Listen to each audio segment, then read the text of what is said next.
صخرہ کی.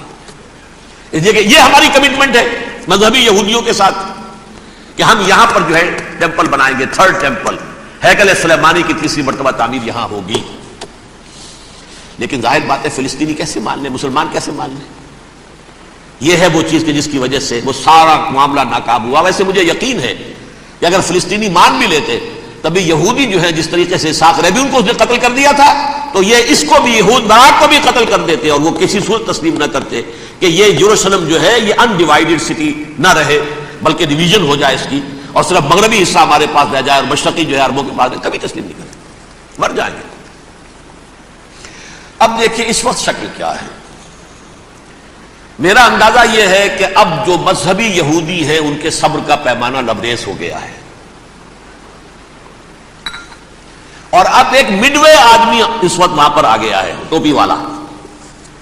اگرچہ وہ پریکٹسنگ یہودی اس طرح کا نہیں ہے, داڑھی والا نہیں ہے, زلفوں والا نہیں ہے وہی کوٹ پینٹ والا, لیکن یہ کہ اوپر رکھتا ہے وہ ٹوپی. ایریل شرون اور انتہائی سفاک, جس نے کہ فلسطینیوں کے 2 کیمپ ایسے اڑائے تھے جیسے کہ چیونٹیوں کیا ہو لشکر اور ان کو پاؤں تلے رون دیا جائے, اس طریقے سے ختم کیا تھا. بہت بڑا قاتل, مرڈرر, وہ وزیر اعظم ہے. اور اب جو ہے ان کے صبر کا پیمانہ لبریز ہو گیا ہے. اب ان کا فیصلہ یہ ہے کہ انہیں 3 بڑے بڑے قدم اٹھانے ہیں. نمبر 1, فلسطینیوں کا خاتمہ, ایتھنک کلینزنگ. اگر یہ فلسطینی رہتے ہیں یہاں پر تو اگر 10 ہم ان کے ماریں گے تو 2-3 یہ ہمارے مار دیں گے.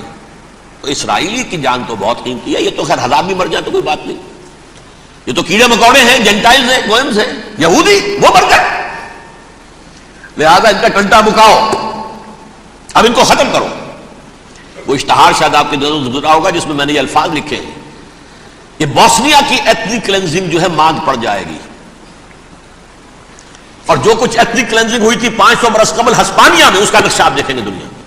اس وقت کیا ہوا تھا, عربوں کو, مسلمانوں کو یا جلا دو, قتل کر دو, یا جہازوں میں ان کو ڈمپ کر ہوئے اور لے جا کر شمالی افریقہ کے ساحل کے اوپر اتار دو اور ڈمپ کر دو.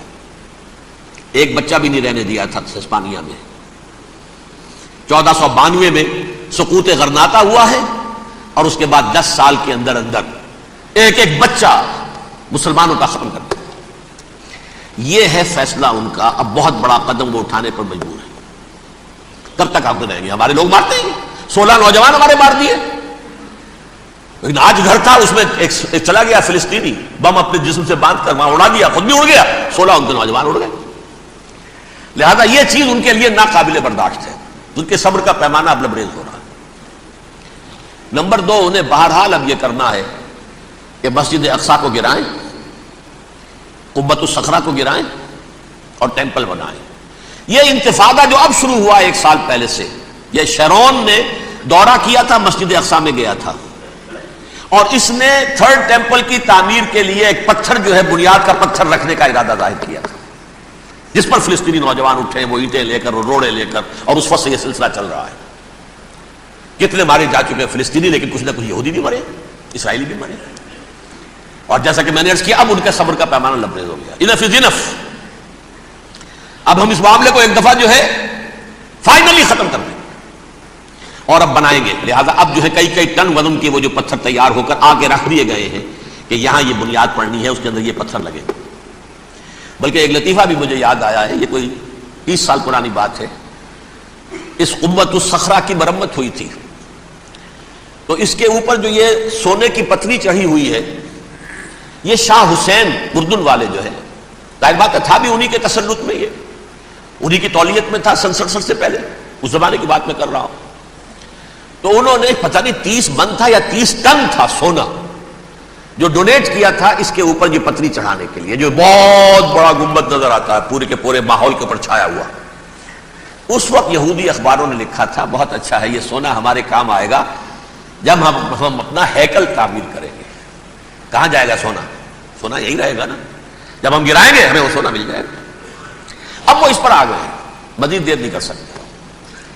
تو آپ نوٹ کیجئے, number 1, ethnic cleansing of Palestinians in Israel. Number 2, demolition of the Aska box and the Qubbat al-Sakhra. Number 3، امریکہ کو الٹیمیٹم، تم اب اپنے ٹانگ درمیان میں مت اڑاؤ،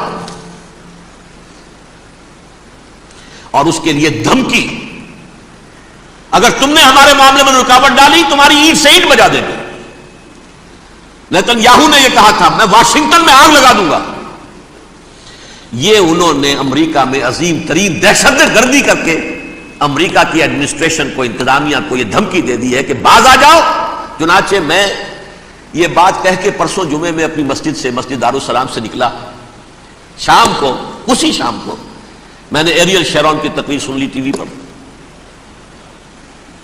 It is not acceptable. Don't appease the Arabs at our expense.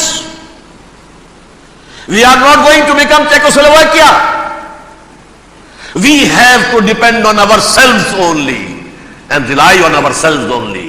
کیا مطلب ہے اس کا؟ کس کو سنا رہا ہے؟